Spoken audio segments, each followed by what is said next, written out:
To a agent investor live stream. We do these every Tuesday. We pick a different topic every single week to cover. We release it as a podcast, and the information that I'm going to share with you today is always based on the feedback that I get from agents on what they need help with investing. If for whatever reason, if you have a topic that you would love us to cover, reach out to me directly via Facebook or post in our Agent Investor Facebook group. And I'm always happy to cover any topic that anybody needs help with. Today's topic are the top 10 things not to do as a real estate investor, as a newer real estate investor. And these are all based on conversations that I've had over the last 90 days with a variety of different agents. But before I go into that topic, I want to hit on a couple of kind of notes, updates that we've made to the Agent Investor platform. The first and probably the most important is that we are now doing an Agent Investor live event once a month in not one, but two geographic locations. We are trying to get as many people to come to these events in person as possible. So what we're going to do every single month, we're going to rotate around New England, within about a 2-hour radius of Boston. And we're always going to try every single month to hit kind of a different geographic area. As I'm talking right now, it is Halloween. It's October 31st, 2023. And our next event that we're having in November, we're going to have two locations. Springfield, Massachusetts, which is kind of like on the Connecticut border, and then right directly in Boston. So every month, we're going to rotate those two locations. And again, we're going to try to get to go to as many geographic areas in Boston, whether it's Rhode Island or Connecticut or Maine, Boston, Worcester, Springfield, Manchester, New Hampshire, Vermont, like all of those areas, we're going to try to rotate around as much as possible. If you're listening to this and it's past the November date, I just want to let you know that you can always look to see where our next upcoming event is by going to www.agentinvestorevent.com. Again, that's www.agentinvestorevent.com. We do run these events completely for free. Seating is limited. We typically limit these to 50 or 60 people. In advance, we basically tell the hotel how much space we have, how much space we need.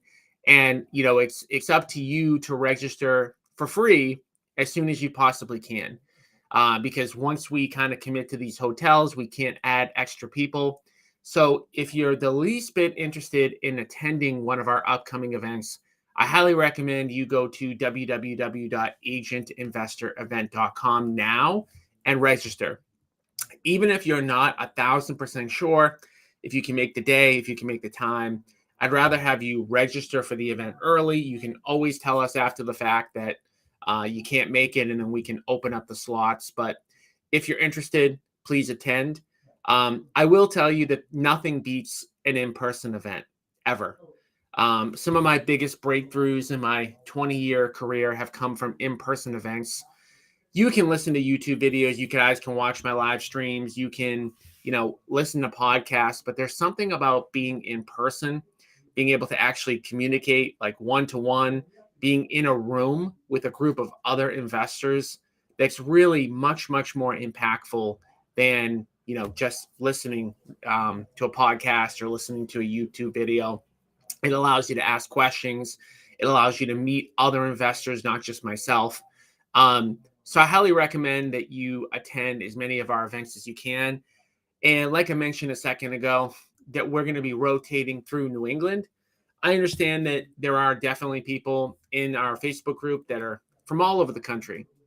And I highly encourage the people who are from different parts of the country to make it a point to attend one of these events. I know hopping on a plane, costs money, costs time.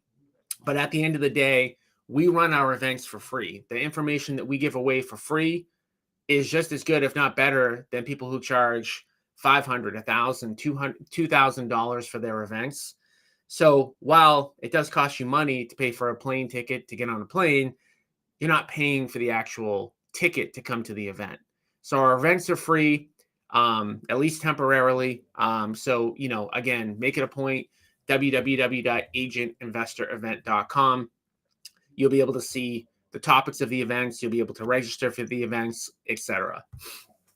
Second thing I wanted to mention is up on my screen right now, for anybody that listens to our podcast or is in our Facebook groups, and they feel like they need a little bit more one-on-one help. Of course, we have the Agent Investor Inner Circle, which is our private coaching program.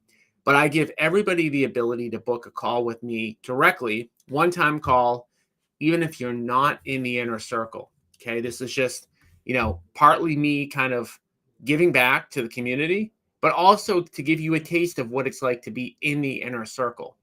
So you can go to www.agentinvestorinnercircle.com to book a time and a day to speak with me directly about your individual personal investing needs and goals. Again, it's great to listen to this live stream or podcast or, come to an event. Those are all really, really good things. I highly recommend doing them. But nothing beats an individual one-on-one conversation, because at the end of the day, every single person who's listening to this call is in a different position and has different goals. So in many cases, what most people ask me for is kind of like the end all be all blueprint on how to be successful as a real estate investor. But that's all well and good, but it needs to be tailored to a specific person based on your experience, based on your financial resources, based on your connections, based on, do you have a contracting background or not? Do you have management experience? Do you have the ability to find deals? And then what your goals are. So we always talk about, when somebody joins the inner circle, about looking at where they're at today and talking about where they want to be 5 to 10 years into the future. So if you would like to take advantage of a free consultation with me, where I'm not going to pitch you, I'm not going to sell you, I'm going to ask you a bunch of questions about your goals and where you want to go, and give you basically a taste of what it's like to be in the inner circle, you can book that call anytime by going to www.agentinvestorinnercircle.com. All right, so without further ado, you guys know this is live. So if anybody has any questions, type them into the chat box at any point. You guys know, Agent Investor, we are all about helping agents get off the real estate roller coaster and achieving financial freedom. I have a saying that I say all the time: sales will make you a living, investing will make you wealthy. And at the end of the day, I know most of the people who are listening are successful real estate agents. You make a living as a real estate agent, but you will not become financially free until you start investing. And a lot of the agents that I work with are towards the newer side of being an investor. So when I jump on these inner circle calls, I always ask people, hey, where are you at right now? Where do you want to be 5 to 10 years into the future? And then I always ask them, like, what's your plan today? Tell me what your plan to get there today is. And this list of the top 10 things not to do are based on the feedback that I get as to what people's current plans are now to invest in real estate. Like, what are the tasks that they are saying are important to them, that they're going to focus on, they're going to help them achieve financial freedom.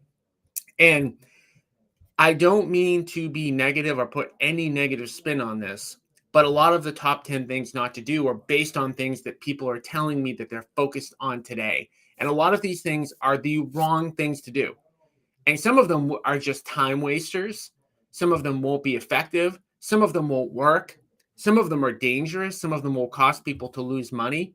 But these are all things, all of these 10 things are things that, if you are not an experienced investor, might sound like good ideas when you're first starting out. In reality, they're not. They're not what you should be spending the most amount of time on.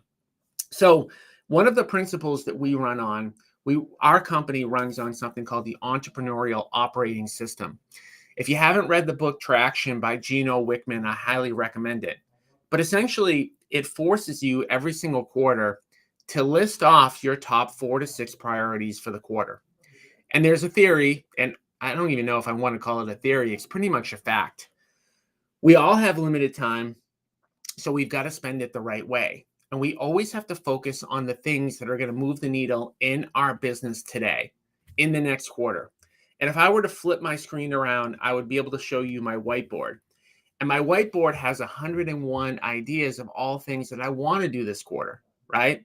But I am forced, right? I am forced to actually pick what are my top 3 to 6 that I want to focus on, that I need to focus on this quarter. And so I want to talk about today kind of like some of the stuff that gets put in front of me by agents on what their plans are that probably isn't a good idea to do right now. All right, so I'm going to go through them individually. And before I do that, I just want to give one more caveat. Like, some of these things should be done at some point. But for the most part, most of these things are the wrong things to do for newer investors. So I'm going to go kind of bullet point by bullet point. Again, for those of you who are listening live, comment if you have any questions. So the number one thing, and this is in no particular order, that I don't recommend doing out of the gate is to worry about accounting matters or setting up an entity. As somebody who's been in business for a while now, as somebody who was a former CPA who dealt with small business clients, in almost all cases, investors, new business owners, one of the first things that they think about, for whatever reason, is tax implications, accounting implications, and I need to set up an entity for my business. This is absolutely should never be one of your top priorities in the beginning. Why, you might ask? Because it sounds like it could be logical. Hey, I need an entity. Hey, I need to worry about my tax situation. No. Why? Because you haven't made a dollar yet. Okay, one important principle of business, of investing in general, is if you haven't made a dollar, if you haven't driven any revenue to the bottom line, if you haven't generated any investment income, the first thing that you need to think about is generating that income, lead generation, sales, marketing, etc. So again, like the caveat mentioned before I started, I'm not saying don't worry about taxes. I'm not saying don't ever worry about accounting. I'm not saying don't set up an entity. What I am saying is, if you are a beginning investor, you're a beginning business owner, and you haven't generated a dollar yet, spending time, and I'm going to add one more thing to point number one, thinking about the name of your business, the logo of your business, the tax implications of your business, the entity, like all of the stuff that's kind of like not relevant until you actually make a dollar. You need to be focused on money making activities in the beginning. So that's number one.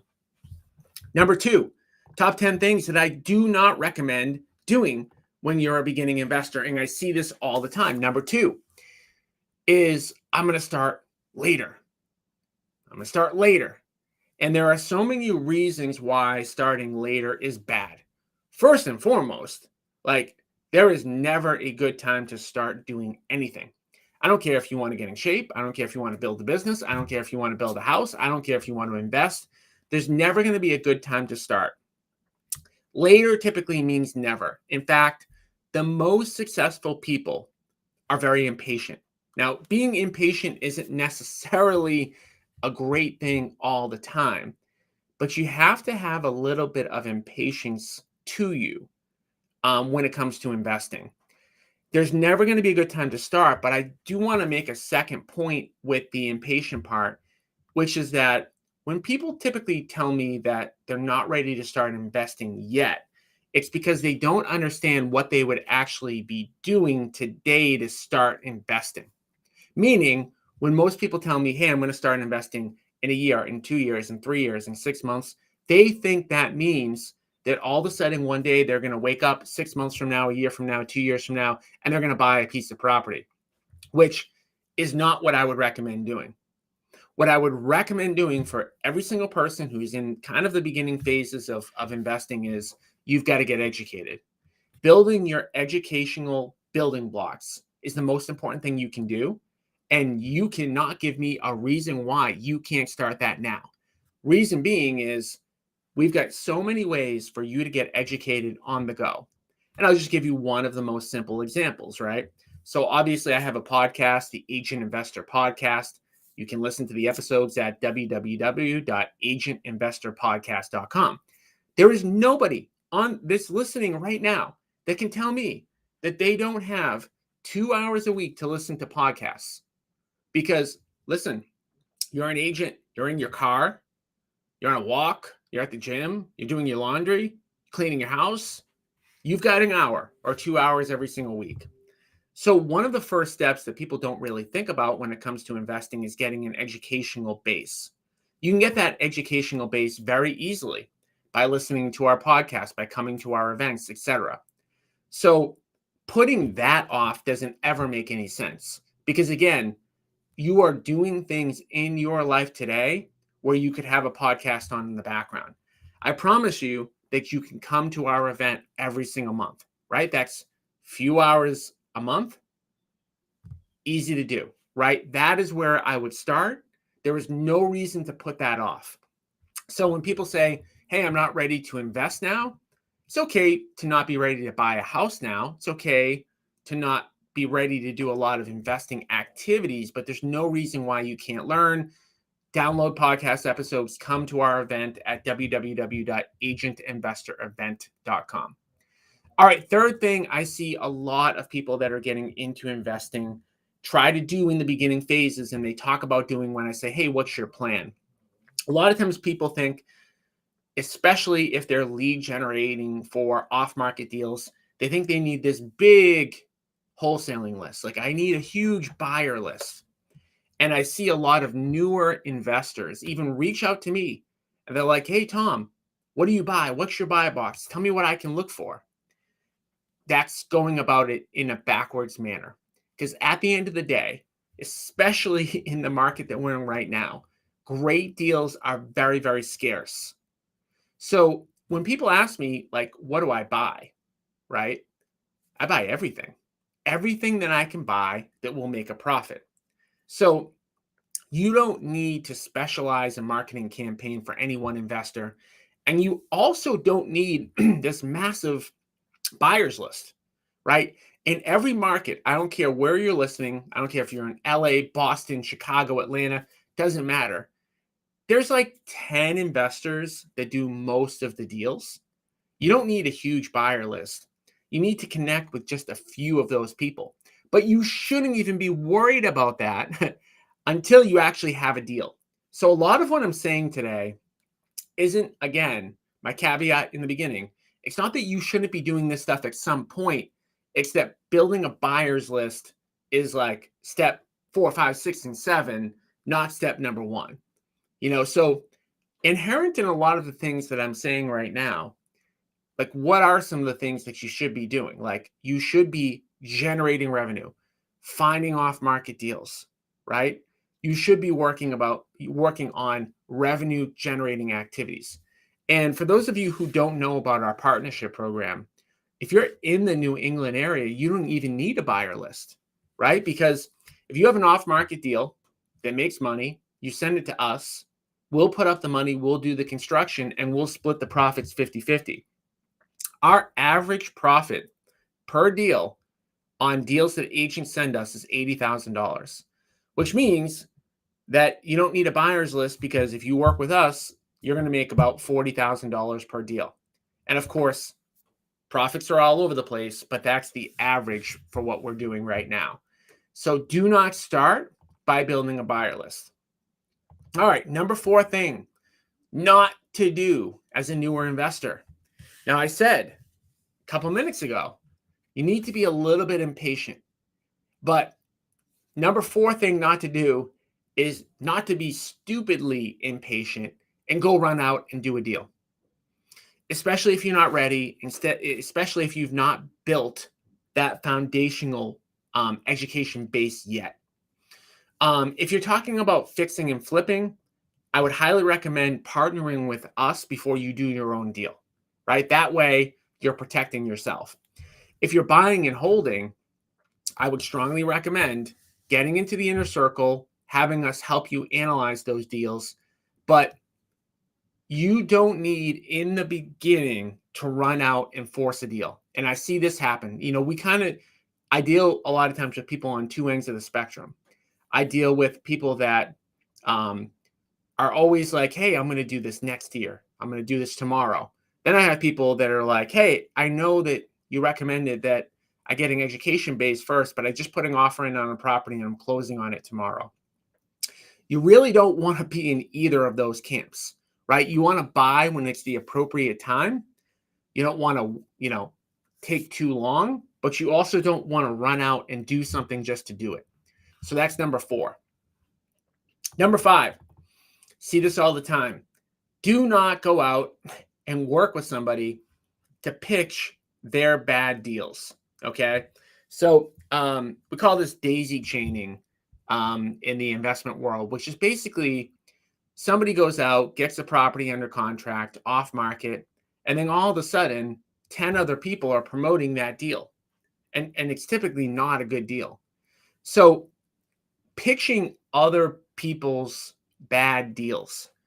Am I going to tell you that you can't make money doing that? I'm not. I'm going to tell you that you're definitely going against the tide. You're not swimming with the tide. You're swimming against it. In most cases, if you have a relationship with somebody and they say, hey, I get these off-market deals, I need help pitching them. Getting back to my point maybe 5 or 10 minutes ago, something's a great deal. It doesn't need this massive promotion, right? If you have a great deal, it's going to be very easy to find an investor to buy it. If you have a really bad deal, you probably aren't going to sell it anyways. So it's important to not waste your time going out there and pitching other people's deals. And frankly, that's not really, in my opinion, being an investor, right? You're kind of like acting still in an agent transactional role, but it's probably worse than that, in my opinion. I would steer clear of that altogether. All right, let's see. We got 1, 2, 3, 4, 5. All right, 6. Sixth thing not to do in the very beginning, start going out, running out, trying to raise capital.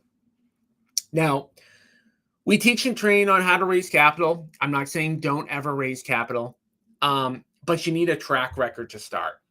Okay, you need some sort of success history, track record in order to be able to raise capital. People who have money are, well, I shouldn't say that. I was going to say people who have money are smart, but maybe that's not always the case. But people who have money are cautious about who they give their money to. And if you don't have a track record and you're kind of like running out, pitching deals that you've never done, it's only going to end in kind of some uncomfortable conversations, especially if you're pitching to people that you know. I would highly suggest, and you don't necessarily need to have a 20-year track record, but I would highly suggest getting some traction, some success first, building up your track record, and then going out and raising capital. Again, that doesn't mean that you have to wait 5 or 10 years in order to do that, but it does mean to have some level of success first before you go out there and you start raising capital. For the main reason is that you're probably not going to have a lot of success with it, right? You might be able to generate the conversations. You might be able to get somebody excited. But as they're going through the process and saying, hey, like, what have you done? If you haven't done anything, it's going to be very challenging. And again, it's going to lead to a lot of frustration, probably on both sides. All right, number 7.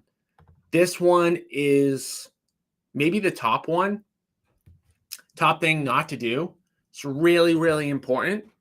And number 7 thing not to do, especially early on, is just to look to the person to the left of you and look to the person to the right of you and see how they're investing and just copy them to a T. See this all the time. This is really why, like I talked in the beginning about getting on a call with me, a free inner circle call that you can do at www.agentinvestorinnercircle.com.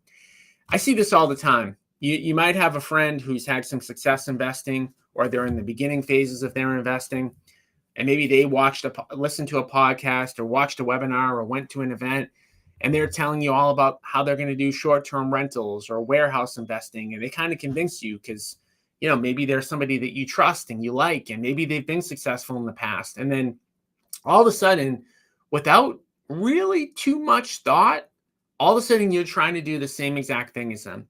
And the reason why I don't recommend that is because it's very, very unlikely that you're in the same exact situation as them and have the same goals as them. Not forgetting the fact that they may be doing the wrong thing themselves. So this is why it's so important when people join the inner circle. We have a 5-step process, but step number 1 is to figure out where you're at today. Just you, not the person to the left of you, not the person to the right of you. And step number 2 is, where do you want to be 5 to 10 years into the future? These are 2 hugely important questions. And I promise you, if you look and say, where are you at right now? Where do you want to be 5 to 10 years from now? And then you look to the left and you look at their answers, and you look to the right and you look at their answers, they're going to be different. So you don't want to be doing the same exact thing as somebody else who's at a different place and has different goals than you. Okay. And I got asked this question yesterday on a call with an inner circle member, and they basically said, like, hey, can you give me a bunch of modules that I can go through? And I said, I could do that. I have countless number of videos and tutorials, and I could create modules. But my problem with modules is that makes the assumption that everybody should be doing the same thing. And I don't believe that, because everybody's different. Some people, and I'm just going to give kind of theoretical stuff. Some people have a lot of capital and they just need to get a return on their capital. Some people love the idea of doing short-term rentals and owning them and managing them. And that's maybe what they should do. Another person might like flipping homes. Maybe they're into the construction, or they're into finding off-market deals. Maybe somebody is into finding off-market deals, but they don't want to do the construction. So maybe they partner with us or they wholesale. I could give 20 more examples of different ways to invest, but there is a lot of depth to investing. So this is why, again, going back to my point on getting educated, it's really important to get educated first, because before you spend a lot of time investing a lot of time doing things, you want to make sure step number 3 in our 5-step process is choose your investing vehicle, right? That's a huge thing. Do you want to do small multifamily? Do you want to do short-term rentals? Do you want to flip? Do you want to wholesale? Do you want to assign contracts? Do you want to do warehouses? Do you want to do, whatever? I could go on and on and on. Passive investing. Okay. So again, top 10 things not to do. Don't copy what the next person to you is doing. In fact, I would recommend hopping on a call with me at AsianInvestorInnerCircle.com so that we can kind of tailor a plan specific to you.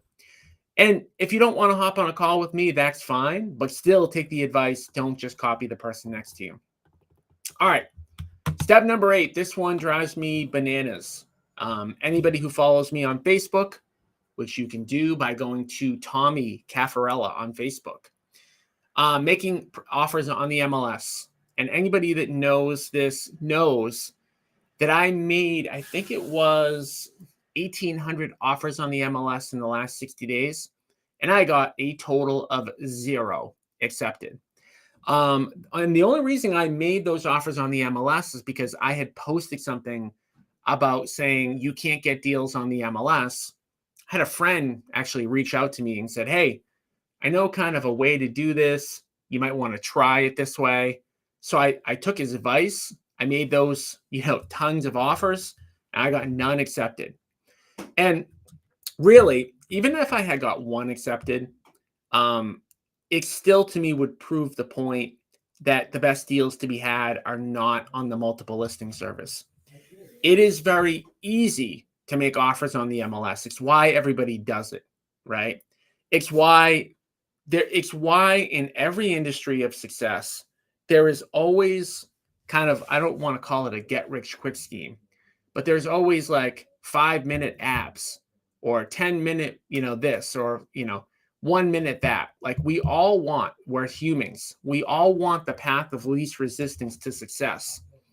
The idea of buying a property on the multiple listing service is a lot easier than figuring out and studying how to generate off-market seller appointments and deals. Much, much easier. The problem is that you're not going to get the results that you want by buying properties on the multiple listing service. especially in the market that we're in today. I don't care what part of the country you're in right now. All right. There's nowhere in the United States where there is excess seller inventory where you can get great deals. We are all desperate for inventory right now. It is challenging in every market across the United States to get great deals on the multiple listing service. I talk about my 2-pond analogy all the time, right? Pond number 1 and pond number 2. Pond number 1 is the MLS. And in pond number 1, there's one fish in the pond, and you've got 100 people trying to catch that fish, right? Pond number 2 has got 10 fish and 2 people trying to catch those fish. Pond number 2 is off market, is off the MLS. So again, I'll never tell somebody they can't get a deal on the MLS because you have 100 people fishing, one fish, somebody's going to get that one fish. I'd rather be in pond number 2, pond B, where there's 10 fish and two fishermen. Okay. All right. Number 9, things not to do when you're first starting. Don't quit the way you're making money today. In real estate investing, I hate to say it. I'm sure there are plenty of webinars and podcasts that you can listen to. They're going to tell you that in 2 years, you can, become a multimillionaire. In 1 year, in 6 months. Not this one. Okay. What I teach and train on are ways to become a multimillionaire the tried and true way that's going to take time. Okay. So I would never advocate, if you have a full-time job or you're selling real estate, I would never recommend to go cold turkey and go into investing. The main reason is it's going to take time, right? It's going to take time for you to make money. Not only that, but the income that you're currently making is going to actually help you a little bit, be a little bit more patient and do the right things. So I would never advocate. I am somebody who says, like, when you're ready, go all in. Once you've proven out the model, go all in, but not today, not in the beginning. And number 10 is one I hear all the time. Okay, well, I'm going to partner with somebody. What do you think about partnering with somebody to do a deal, right? Partnering, and when I say that, I mean partnering with somebody that's also never done a deal. What do you think about, like, I've got a friend, combined, we could afford this property. Combined, we could flip this house, whatever. 2 people that don't know what they're doing is worse than 1 person that doesn't know what they're doing. 2 newbies is worse than 1 newbie. And the reason, I'm sure as I say this, it kind of makes logical sense, but if you've got 2 people that don't know what they're doing or 2 people that are newer, now all you're adding in, you've added no expertise, right? All you've kind of added in are potential disagreements. So I am not saying never to partner with somebody. I am saying most of the time you shouldn't. If you are thinking, let me seek out a random stranger as a partner, let me partner with somebody that I just met at a meetup event 2 days ago, I would strongly advise against it. There's not many benefits to doing that. And I can kind of give you probably a list of about 50 reasons why it could be a problem. And I can't think of too many reasons why it would be good. Okay. So I am not completely anti-partner, but unless you tell me, like, you've got a great reason, you've had a long-standing relationship with somebody, they're your brother, they're a relative, there's somebody that you've known forever, that you've worked with, something along those lines, and there's value to both sides. Like, there's clear-cut value to both sides. And I do have partners in my business. So just to kind of just highlight this for a second, why I partnered. I partnered with 2 people. I was the deal finder in our company. Then we had another person, a second person who managed the construction, another person who managed the finances and the accounting. So there were logical reasons why we partnered together. I still have limited construction knowledge, right? So for me, when I find a deal, the ability for me to just send it to kind of our construction department to get it done was hugely beneficial for me. So I'm not saying don't ever partner. And I'm not saying don't ever do any of these things. Remember, in the beginning, these are the top 10 things not to do on day one, right? So again, it begs the question, like, what do you do on day one? Without a doubt, day one is all about education. That means coming to our events at www.agentinvestorevent.com. That means jumping on an inner circle call at www.agentinvestorinnercircle.com. That means listening to our podcast every week. There's no reason you can't listen to one episode a week, right? You have an hour of dead time every week. You can listen to any of our episodes at www.agentinvestorpodcast.com. So get that base. That's kind of step number one. Make a plan, right? Where are you at today? Where do you want to be 5 to 10 years into the future? That's a lot of the stuff that we work with, people that are in the inner circle. Make that concrete plan. Create a scorecard. Like, how do you measure your success every single week? Okay. And at the end of the day, you're ultimately going to have to find a way to find great deals. That's usually one of the first things to do. You find a great deal, you can partner with us. All you have to do is reach out to me. Let me know that you've got an off-market deal. We're doing at this point 3 to 4 of these a month with agents who are bringing us deals. We're putting up the money. We're doing the construction. We're splitting the profits 50-50. So focus in the beginning on education and generating deals. I could give you some other stuff depending on your own individual situation that you might want to kind of think about. But no doubt, don't do any of these 10 things. Don't go worrying about taxes or entities. Don't put it off. Don't start at a later date. Don't buy a wholesale list. You don't need to. You can partner with us. Don't take immediate action and do a deal, right? Find a deal, but you don't need to buy it. You could partner with us. Or, there's a lot of other things you could do there. Don't ever pitch other people's bad deals. It's not investing. It's not going to make you a bunch of money. Don't try to raise money in the beginning. You're not going to have a bunch of success until you have a track record. Don't copy what the person next to you is doing, right? They're not you. You shouldn't have the same plan as them. Don't make offers on the MLS. It is pretty much a complete waste of time.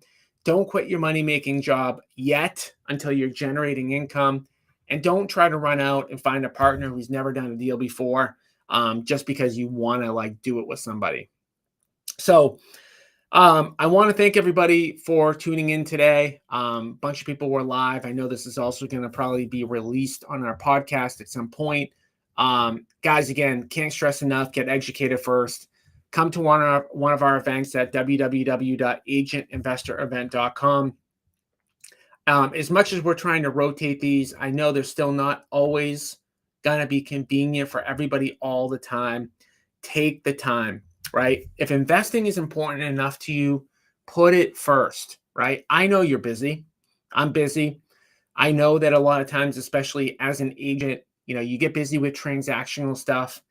Just make it a priority. Block off your calendar. If you have to fly out here, if you have to drive, I know that stuff isn't fun. I know it's a commitment, but the only way that you're going to invest is if you get educated and you're around other people who are investing. They say that you're the average of the 5 people that you spend the most amount of time with. If you want to invest, start spending time around other investors. At least half of the people that come to our events are already investing. Most of them are probably just 1 or 2 notches above where you're at. It's great for networking. It's great for information. And I appreciate everybody watching live. And I hope to see as many of you as possible at our next event. www.agentinvestorevent.com